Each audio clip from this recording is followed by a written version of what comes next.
She may not be good enough to get into the hot J-pop group Doko, but Ukio Kuonji is more than deserving of the number 6 spot on the countdown. Ukio is an awesome character who doesn't get near enough play. When we are first introduced to her, we are surrounded by the gimmickry. It is crammed down our throats like so much okonomiyaki.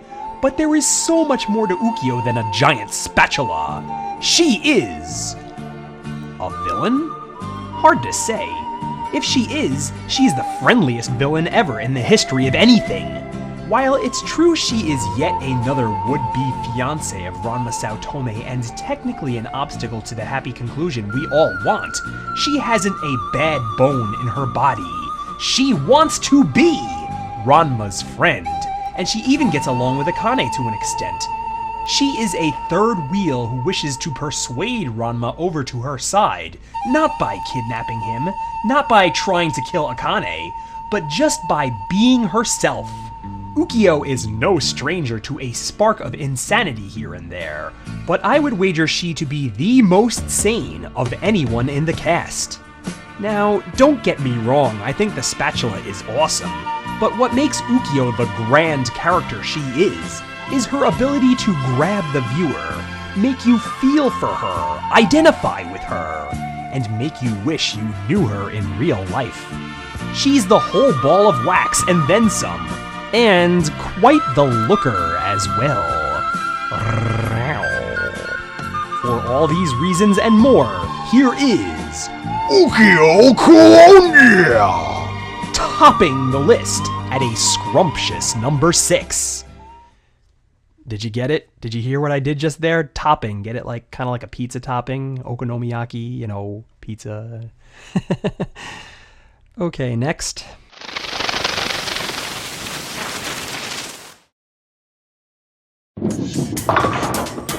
We're really getting into some heavy hitters now! Here she stands, in your face and live at number 5. Everyone's favorite middle child, Nabiki Tendo.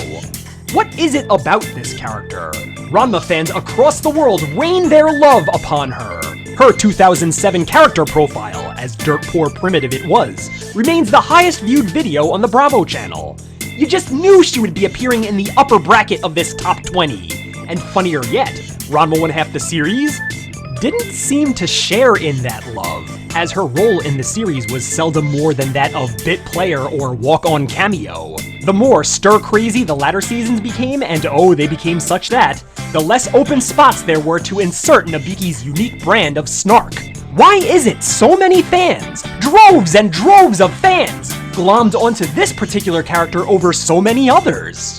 True, Nabiki's character is that of a shallow human being, a conniving, self-serving businesswoman who will gladly step on people's heads to move up in the world, people's throats to add another 10 yen piece to her pocket. But even though she does have a certain degree of sexy dominatrix appeal in the way she takes advantage of gullible men, the character itself is not shallow in the least. She is a very complex character, one who cannot be labeled in the hero or villain category. That in itself is kinda funny, since she is the daughter of So Nintendo, and as such one would imagine she'd naturally be on Ranma's side.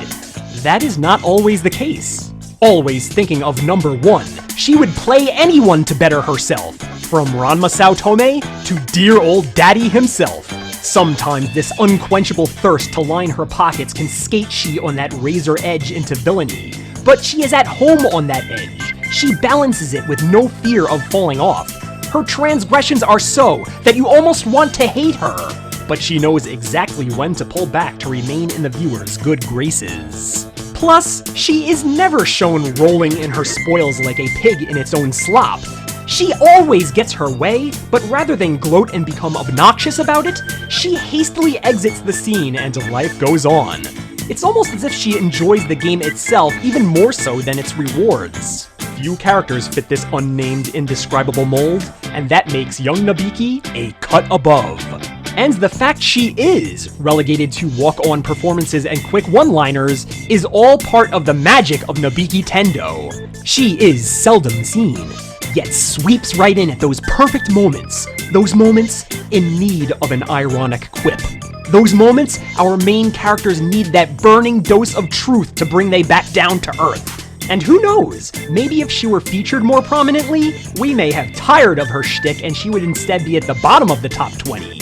Her aloofness is not only perfect for her character, but it gives her an added mystique. She's like Boba Fett, or that bald guy from the Airplane movies. She steps in, does something memorable, and leaves you wanting more. All hail the Material Girl! Nabiki Tendo, wearing her most designer number 5.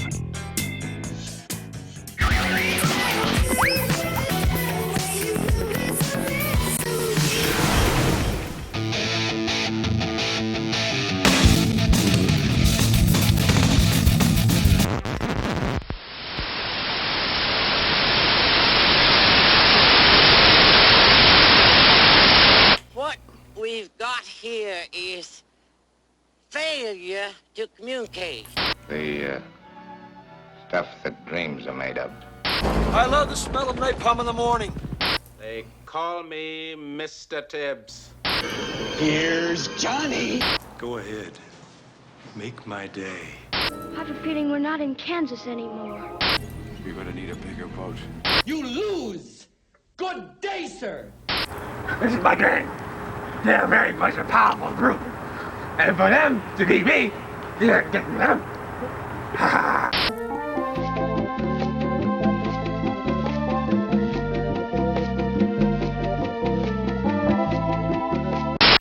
For it so falls out, that what we have we prize not the worth whiles we enjoy it, but being lacked and lost, why then we rack the value, then we find the virtue that possession would not show us, whiles it was ours.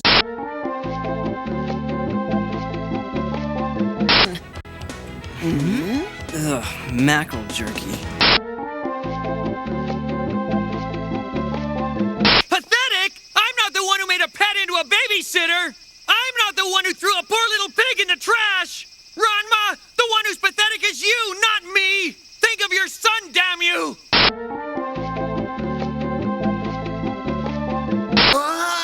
It's not sake. It is the dew of our love. Ranma, I don't see any Ranmas here, do you? I see one right here! So, can I help you? I want a rose, the bloodiest rose you've got. Ranma wasn't in any state to be walking, so I decided to pack him home. Yep, cute fiancé meet uncute fiancé. You sold me for one crummy little stinking fish, huh? He also threw in the rice and 2 pickles. Ready,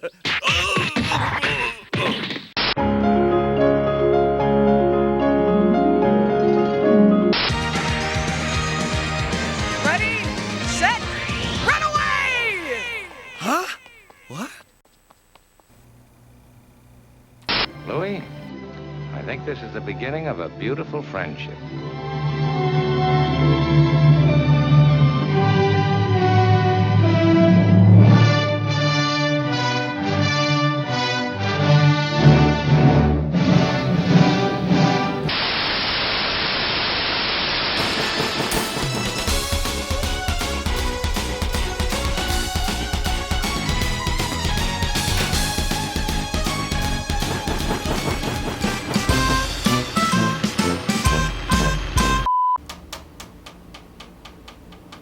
Greetings and salutations to all the...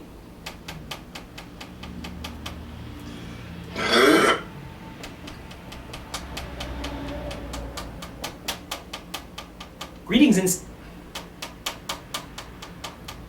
and salutations to...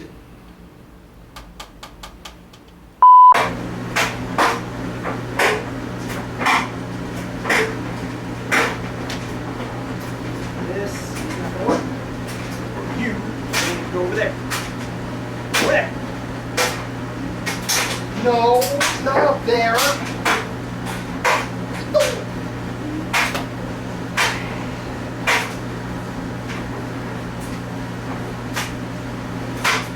Unbelievable. That just gave me an idea. There's somebody that I haven't talked to yet that he just has to know. He has to know. Thanks a lot, Tobias. Yeah. No matter what I do, no matter who I ask, I don't get any answer.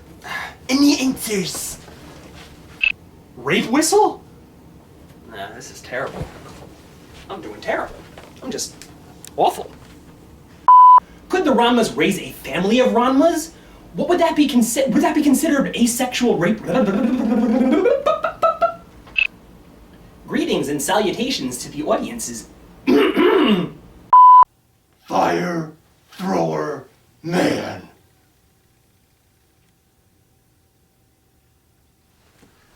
This place is a stinking abattoir of sex and corruption.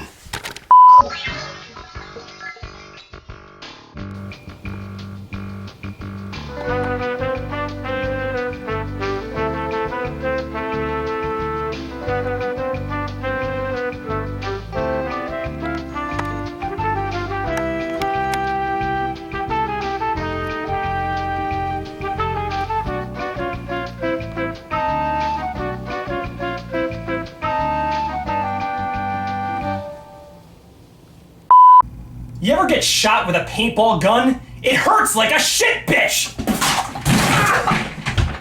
That was terrible. You ever get shot with a paintball gun? It hurts like a shit bitch! Oh man, that was my ribs. Holy fuck, that hurt. Now, this is something spectaculars. Now, this is something speculators. I've never messed up on this line before, and I messed it up twice in a row here. What the hell's going on? Hello everybody, this is DJ Clive. I'm joined by Be prepared for a lot of this. Hello everybody, this is DJ Clive. I'm here with the grandfather, the moon hoster, grandson. Bill Casey was the grandfather.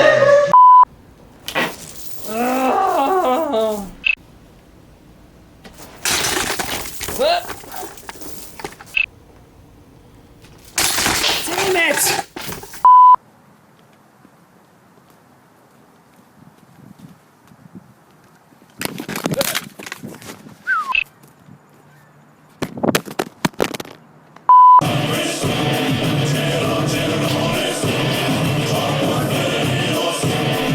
How in blue hell?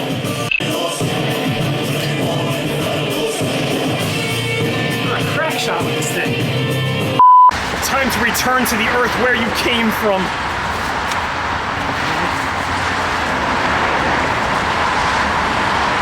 What happened to the bud? Picture this. Suppose the Ranmas got... All I have to do is read. Would it be possible for Ranma to impregnate Ranba? Ranba? Fuck those fucking dogs! I can't stand it! They're ruining everything today! Hey, I'm glad you see you can make it to visit me.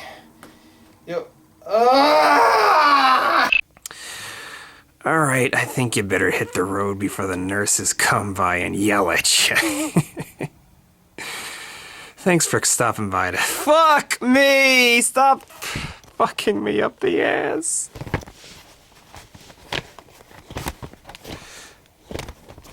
I hate everything! I'm a doctor, I know what I'm doing, this is the recommended dosage.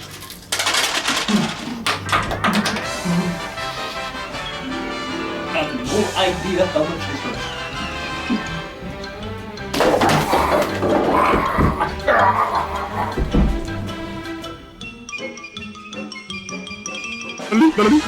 Life is fun now.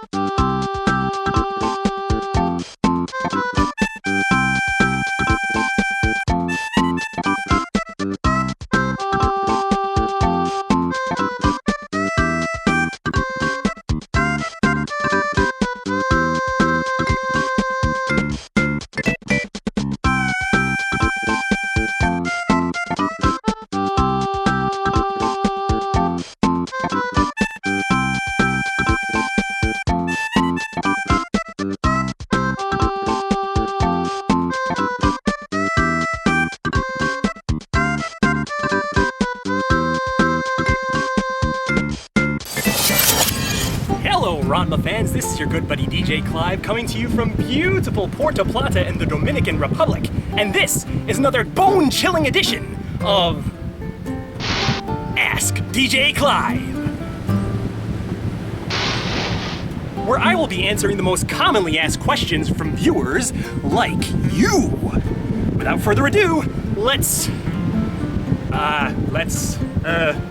geez, this is the part where I normally do a dance, but what can I do from this high up? Let's Russian Cossack dance?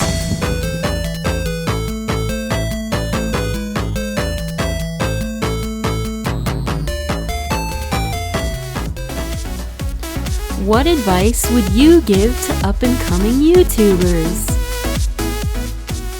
Well, first off, I want to clarify that I do not consider myself an expert in movie making in any way, but I do learn pretty well as I go along, so if I were to give any personal tips on movie making, give it 100%. There's nothing worse than having to watch someone clearly not trying. Be able to take criticism. It doesn't matter what you're making movies about. You could be making about the happiest things in the world. People are going to hate you for it. You either learn from the hate or ignore it. You don't dwell on it. I wish I could practice what I preach there.